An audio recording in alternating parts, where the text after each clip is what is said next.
Mən buradan xanım Mehriban Əliyevə səslənirəm. Xanım Mehriban Əliyevə.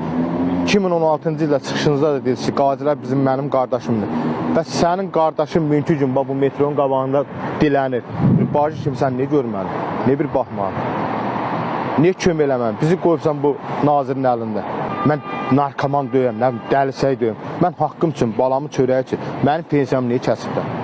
Və yaxud da kəsiblər, Allah balasını ölsün o kəsənin. Onların da balası zərər qalsın, it kimi ulasın.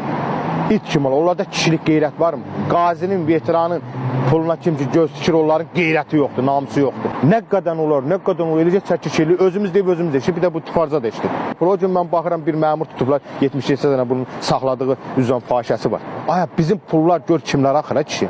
Kimi kimlə xoşu gəlir, katibəsinə vəzifə verir. Kim kimlə xoşu gəlir, aparır, ona ev alır. Nə bilim, nə arır. Ha, bunlarda qeyrət var mı, papaq var mı? Sənin qazin, veteranın dilənibdir. 6 deyim növbəsi, evimin ev verimsən. Bu sosial müdafiə